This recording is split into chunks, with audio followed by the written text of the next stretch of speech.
है कि तो उसका भगवत गीता में एक सुंदर श्लोक से कृष्ण ने साफ समझा रहा है। क्या बता रहा है? 2 नंबर अध्याय का 13 नंबर श्लोक। देहेस्मिन् यथा देहे कौमारम यौवनम जरा तथा देहांतरा प्राप्ति धीरस्तत्र न मुह्यति। एक समय में हम लोगों का जो शरीर था एक शिशु का शरीर था। अभी शिशु का जो शरीर है, अभी हम लोगों में से वो शिशु का शरीर किसी का है ही नहीं। तो इसी जन्म में ही हम लोग शरीर का कितना परिवर्तन किया। तो शिशु का शरीर चला गया, फिर यौवन बच्चे का जो शरीर था, अभी जो ये सामने जो बच्चा जा रहा है, तो ऐसा शरीर हम लोग का भी था एक समय में। लेकिन समय का साथ साथ ये शरीर परिवर्तन हो गया। तो ये शरीर हम लोगों का था एक समय में, लेकिन ये जो हम लोगों का शरीर था उस समय, ये शरीर हम लोगों का परिवर्तन हो गया। अभी धीरे धीरे करके हम लोगों का शरीर का परिवर्तन हो रहा है। तो धीरे धीरे ये क्या बोला, कौमरम यौवनम जरा। तो कौमर का शरीर था, फिर यौवन का शरीर था, फिर धीरे धीरे धीरे जरा का शरीर क्या होता है? कान है सुन नहीं पाएंगे, आंखें देख नहीं पाएंगे, मुंह है खा नहीं पाएंगे, आंखें देख नहीं पाएंगे, हाथ है चलेगा नहीं, पैर है चलेगा नहीं। वो हो गया जरा। मतलब ये जो शरीर है अभी काम कर रहा है, उस समय में ये सब शरीर काम करना धीरे धीरे बंद कर देगा। वो हो गया जरा स्टेज। तो इसलिए ऐसा शरीर हमारा परिवर्तन होता है। और उसके बाद क्या बोला? तथा देहांतरा प्राप्ति। आत्मा ये शरीर से निकल के दूसरा शरीर में प्रवेश करता है। तो उसमें क्या बोला? धीरस्तत्र न मुह्यति। जो बुद्धिमान व्यक्ति, धीर व्यक्ति है, उससे ये विचलित नहीं होता। ये जो ज्ञान है बचपन से ही सभी लोगों को ये दिया जाता था। असुर लोग भी थे, कंस भी जो है उसको भी पता है शरीर नहीं है, हम आत्मा है। जैसे देवकी को मारने जा रहा है तो बोल रहा है हम, आप तो चिंता क्यों कर रहे हैं, ये काल का प्रभाव से हो रहा है, हम लोग तो आत्मा है, हम लोग तो शरीर नहीं है। कंस को भी पता था, क्योंकि सभी लोगों को वो नॉलेज बचपन से ही देता था। लेकिन आजकल क्या है, स्कूल कॉलेज में आत्मा का जो ज्ञान है उसको हटा दो, सिर्फ भौतिक शरीर का चर्चा करो। लेकिन कितना लोग आ रहे हैं, कितना लोग चला जा रहा है, कितने बड़े बड़े लीडर आया चला गया, कितने बड़े बड़े कोई भी व्यक्ति है आया चला गया। हमारे इसका मतलब कि आज हम हैं तो एक समय में हम लोग भी चले जाएंगे। लेकिन हम बचपन में भी थे, अभी भी है, इसका मतलब भविष्य भी हम रहेंगे। तो ये जो ज्ञान था, ये ज्ञान हम लोगों को बचपन में सिखाया जाता है। तो ये जो मंदिर बन रहा है उसका मेन मकसद है, पूरा वर्ल्ड से लोग आएंगे, अलग अलग देशों से लोग आएंगे। ये जो कॉन्सेप्ट शरीर और आत्मा का जो कॉन्सेप्ट है, ये जो ब्रह्मांड का जो पीछे का जो राज क्या है, ब्रह्मांड का सृष्टि कहाँ से हुआ, सृष्टि का राज क्या है, ये पूरा ज्ञान हम लोगों को ये मंदिर से मिलेगा। इसीलिए पहले समय में जो मंदिर था, मंदिर में क्या हो, जो शिक्षक होता था, ये सब ज्ञान भी लोगों को देता था। इसीलिए राजा लोग भी, जैसे है कोई राजा है, मतलब क्या है, पॉलिटिकल आदमी, लेकिन वो भी व्यक्ति जब कभी कभार विचलित हो जाएगा, पैशन है, रजोगुण में आ जाएगा, तो उसको भी थोड़ा मेंटल पीस चाहिए, मानसिक शांति चाहिए। तो ऐसे सतोगुण वाला व्यक्ति के पास आते थे, तो वो जब फिर आत्मा और शरीर का ज्ञान देता था, तो वो भी फिर से थोड़ा सा शांत। तो ये हम लोग 11 स्कंद भागवत में पढ़ते हैं। राजा निमि नवयगेंद्र जो है, नवयगेंद्र जो ऋषि है, राजा निमि आके प्रश्न कर रहा है, शरीर और आत्मा का अंतर क्या है, थोड़ा समझाइए।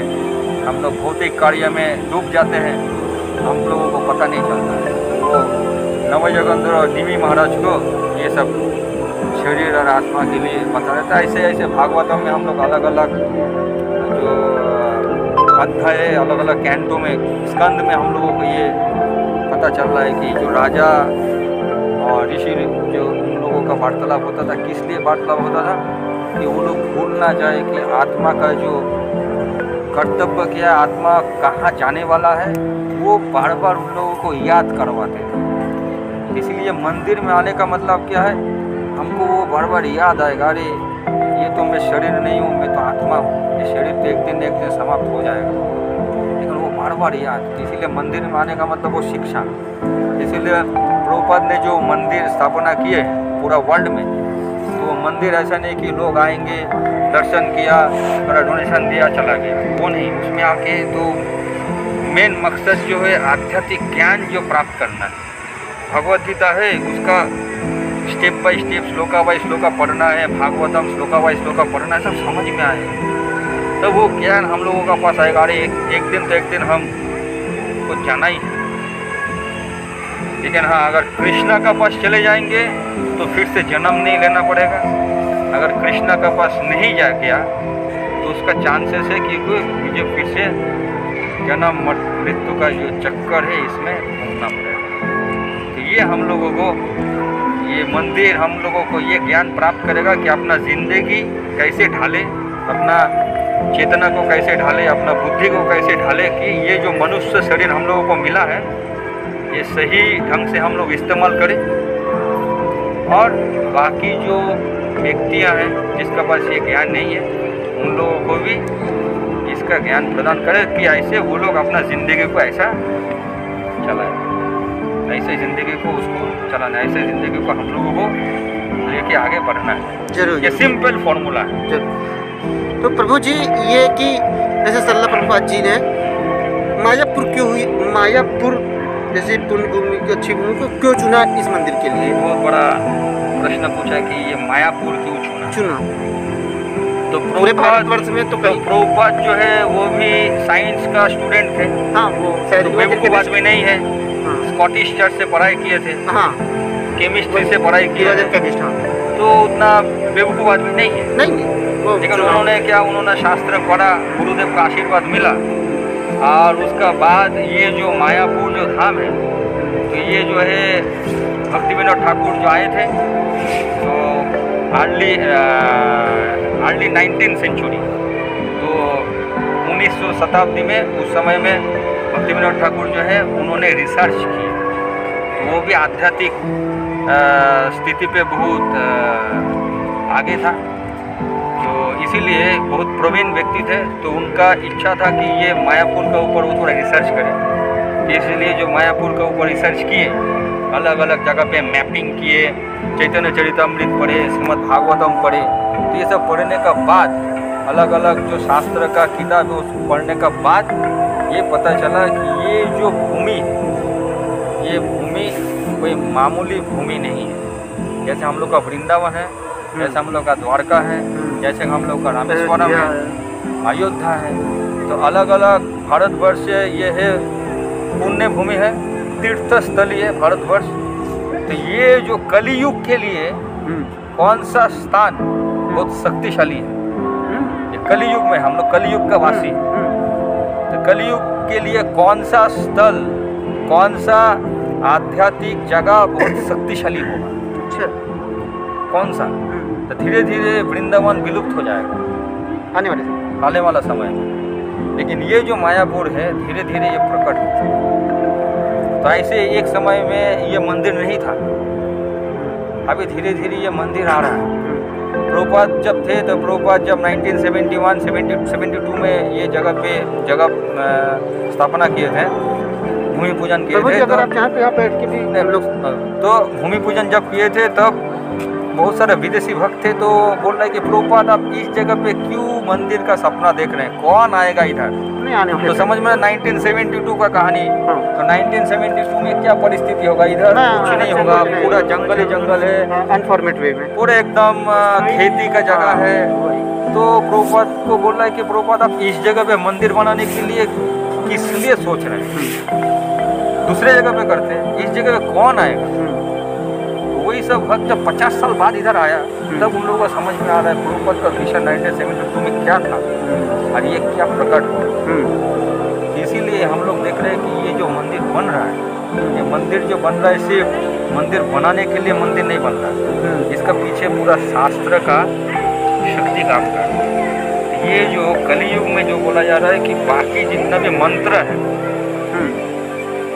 शक्तिशाली है, बाकी सब मंत्र, लेकिन कलियुग में वो सब मंत्र उतना काम नहीं करेगा जितना हरे कृष्ण महामंत्र काम करेगा। महामंत्र, हरे कृष्ण महामंत्र जो कलियुग में सबसे शक्तिशाली काम करेगा, सबसे शक्तिशाली, सबसे। इसीलिए ये जो मायापुर में भक्ति विनोद ठाकुर ने विजन दिखा था जालंगी नदी का उस पार में, तो भक्तिविनोद ठाकुर एक दिन देख रहा है कि रोशनी आ रहा है, उस साइड से दिख रहा है, इधर से रोशनी आ रहा है, मतलब मायापुर के इस जगह थोड़ी रोशनी आ रहा है। मतलब कहाँ से इतना रोशनी कहाँ से आ रहा है? वो पुंज प्रकाश से। बहुत रोशनी आ रही है सब जगह से, बहुत रोशनी आ रही है। तो ये उनको एक बार नहीं 2-3 बार आया, फिर उनका बेटे को भी एक दिन लेके आया। अच्छा, और ये चीज कहाँ से देख रहे थे प्रभु जी? जालंगी उस साइड में, जालंगी जो है उधर उनका जो भजन कुटीर है, मतलब I think 40 to 50 kilometre away from वो जालंगी का उस साइड में, हम लोग जालंगी का उस साइड से ऑटो से आया ना, उस साइड में 10-15 किलोमीटर हो नहीं, बस बगल में ही है यार। 5-6 किलोमीटर। उधर से वो अच्छा विशान आया। अच्छा, वहाँ से देखिए उधर पास से में विशान 2-4 किलोमीटर। तो इसीलिए वो जो विशान थे भक्तिविनोद ठाकुर के, उनका बेटे को भी विमला प्रसाद, जो बाद में भक्ति सिद्धांत सरस्वती ठाकुर बने, उनको भी दिखाई, उनको भी ये विशान आया। अच्छा, यहीं से एक पुंज प्रकाश। लाइट आ रहा है। तब ये जो चीज़ है, श्रील प्रभुपाद ने बहुत बार बताते हैं कि उनका गुरु महाराज का साथ बहुत बार उन्होंने वार्तालाप हुआ था, बहुत सीक्रेट बात होता है हाँ अपना गुरुदेव से। जी जी जी, वो उनका होता सब है। वार्तालाप हो रहा है, जो आपस में वार्तालाप हो रहा है, तो कुछ कुछ ये सब वार्तालाप हुआ था। हुआ है। इसीलिए क्या किया उन्होंने, ये ठान ले लिया था कुछ कुछ चीज़ दुनिया में करेंगे। एक है कि ये मंदिर बनना चाहिए, दूसरा है जितना भी किताब है, शास्त्र का किताब है, भगवत गीता, भागवतम, चैतन्य चरितामृत, वो अलग अलग भाषा में, अलग अलग देशों में इसका फैलना चाहिए। 3 का मकसद था सभी लोग यहाँ पर आएंगे, और ये जो मंदिर बनेगा, इसका आसपास में कम से कम 50,000 फैमिली का कम्युनिटी बनेगा। 50,000 कम्युनिटी अलग अलग देशों से आएंगे और इधर रहना चालू करेंगे। अच्छा, रहना चालू कर देंगे प्रॉपर हमेशा। इसीलिए अलग अलग देखेगा, पीछे में जो ज़मीन है, कोई रशियन से आया हुआ है तो वो ज़मीन लिया हुआ है, कोई ऑस्ट्रेलिया से आया हुआ है, कोई लंदन से आया हुआ है, कोई कनाडा से आया है, कोई मेक्सिको से आया, कोई ब्राज़ील से आया है, कोई अर्जेंटीना से आया है, कोई सिंगापुर से आया है, कोई चाइना से आया है, कोई जापान से आया है। तो अलग अलग कम्युनिटी का जो डिवोटीज़ है वो यहाँ पर धीरे धीरे बसना चालू करते हैं। और ये जो मंदिर बन रहा है, उसका मेन मकसद ये कलियुग के लिए हम लोग को जो हरे कृष्णा महामंत्र को हम लोगों को उनका सहारा लेना चाहिए। इसीलिए प्रभुपाद ने बोले थे, महाप्रभु की इच्छा है, कृष्ण का स्वयं इच्छा है कलियुग वासी के लिए कि हम लोग ये हरे कृष्णा महामंत्र का ध्यानपूर्वक श्रवण करें, स्मरण करें, श्रवण करें। हम जप कर रहे, जब हरे कृष्णा कृष्णा कृष्णा हरे हरे, हरे राम राम राम हरे हरे, ये मुँह से बोल रहे हैं, श्रवण कर रहे हैं, और जो हरे कृष्ण महामंत्र जो स्मरण कर रहे हैं, ये हम लोगों का कलियुग का मेन योगिक पद्धति है, योग का मेन पद्धति है। तो इसको लोगों को बताने के लिए लोग इधर आएंगे और वो इसके ऊपर चर्चा करेंगे, उसके बाद जानेंगे, उसके बाद ज्ञान प्राप्त करेंगे। तो उसके बाद वो प्राप्त करने के बाद अपने अपने देशों में चले जाएंगे और बाकी लोगों को इसका ज्ञान उधार बांटेंगे, ताकि उन लोगों को भी कृष्ण का आशीर्वाद मिले। और आशीर्वाद मिलने से क्या होगा, जो जन्म चक्कर का जो घूमना है, काल चक्र, इससे हम बच के डायरेक्ट गोलोक धाम। हो जाते। तो प्रभु जी, ये कि जैसे काशी को मोक्ष नगरी, हाँ तो मोक्ष नगरी को मोक्ष नगरी, हाँ ठीक। हाँ तो इस हिसाब से जितना भी ये सब पता चला हमें, हाँ। तो इस हिसाब से तो यहाँ पे रहना भी एक प्रकार की मोक्ष नगरी मान लें हम। ये मोक्ष हम लोगों को प्राप्त नहीं करना है, धर्म अर्थ काम मोक्ष। धर्म करेंगे तो अर्थ आएगा, अर्थ आएगा तो उसके अपना भोग विलास को अपना संतुष्टि करेंगे। अब भोग विलास करते करते जब एकदम परेशान हो जाएगा तब हम मुक्ति का प्रयास करेंगे। तो ये धर्म अर्थ काम मोक्ष, ये 4 जो है हम लोग जानते हैं। इससे भी ऊपर हमको मोक्ष मतलब क्या है, मुक्ति। हमको मुक्ति लेना है, हमको सबसे अलग। लेकिन हमको मुक्ति नहीं चाहिए, हमको क्या चाहिए, तो ये चैतन्य चरितामृत में चैतन्य महाप्रभु 4 नंबर अध्याय में आदि लीला में बोल रहे हैं कि कृष्ण चाहते हैं, बहुत लोग हैं वेदी स्तुति करता है कृष्ण को, पुरुष सूक्त अलग अलग जो वैदिक मंत्र करके पाठ करते हैं ना अलग अलग ब्राह्मण लोग, ओम पूर्णमदा पूर्णमिदं पूर्णात् पूर्णमेवावशिष्यते, ये जो मंत्र है, तो तो वैदिक मंत्र है। लोग बोलते हैं कि ये जो ब्राह्मण है वैदिक मंत्र पढ़ के भगवान को स्तुति कर रहे हैं, भगवान को आशीर्वाद मिलेगा। तो ठीक है, भगवान को स्तुति कर रहा है कोई, हमको अगर कोई मैं बड़ा आदमी हूँ तो मेरे को कोई इज्जत कर रहा है, ठीक है, अच्छा है। लेकिन कृष्ण इसका भी एक ऊपर जाना चाहता है। वो क्या है, बोले कि ये जो स्तुति है ठीक है, लेकिन ये मुझे उतना आनंद नहीं दे रहा है। आनंद क्या देगा, कोई मेरे से खेलेगा, कोई मेरे से कूदेगा, मेरे साथ रहे, मौज। तो मैं उसके साथ ये चाहता है, वो मेरे कृष्णा ये चाहता है कोई मेरे कंधे में उठेगा, कोई मेरे को खेलते हुए मुझे हराएगा, हरा भी देगा। कृष्णा बोलता है कोई मुझे हराएगा, किसी को मैं हराऊंगा, खेलेंगे, मेरे साथ में रहे। तो ये जो कृष्णा चाहते हैं, कोई इसको गाली देगा, अभी बोलेगा भगवान को गाली देंगे, अरे बाप ये तो बहुत बड़ा, भगवान को गाली देंगे। लेकिन जो ब्रज के जो गोपियां हैं वो भगवान को गाली देती हैं, लेकिन गाली देते हैं तो गाली में वो गाली नहीं है, उसमें इतना प्रेम है, कृष्ण का प्रति इतना प्रेम है। तो जैसे अपना दोस्त है ना, एक दोस्त दूसरे दोस्त को गाली देता है, मतलब उसको कुछ लगता नहीं, दोस्ती में तो चलेगा ही। तो कृष्ण क्या चाहते हैं, हम लोग जो जीवात्माएं उनसे जो दूर हो गए, तो ये जो संपर्क बनेगा, सिर्फ संपर्क नहीं बनेगा, ऐसा गहरा संपर्क बनेगा, तो एक साथ खेलेंगे, एक साथ घूमेंगे, एक साथ नाचेंगे। तो ये कृष्णा चाहते हैं हम लोग, उस वही अगर करेंगे वही हमको वो आनंद हमको मिलेगा। लेकिन हम लोग भौतिक जगत में वही चीज करते हैं, लेकिन अपना इंद्रिय संतुष्टि करने के लिए वो करते हैं, लेकिन उसमें क्या हो जाता है, कुछ समय के बाद फ्रस्ट्रेशन आ जाता है, कुछ समय के बाद अच्छा ही नहीं लगता, फ्रस्ट्रेशन है। लेकिन वही कृष्णा जो है वो आनंद का स्रोत है। तो उनका साथ अगर हम लोग उनका साथ नाचेंगे, उसका साथ खाएंगे, उसका साथ घूमेंगे, उसका साथ फाइटिंग करेंगे, तो ये जो प्रेम का साथ जब करेंगे तब हम लोग का स्वाभाविक आनंद आने लगेगा। तो इसीलिए वो जो हम लोगों को जो योग का पद्धति का सर्वश्रेष्ठ योगा है, कृष्ण का ऐसा संपर्क जोड़ते से, तो ये जो ज्ञान हमको काशी विश्वनाथ में कहाँ मिल रहा है।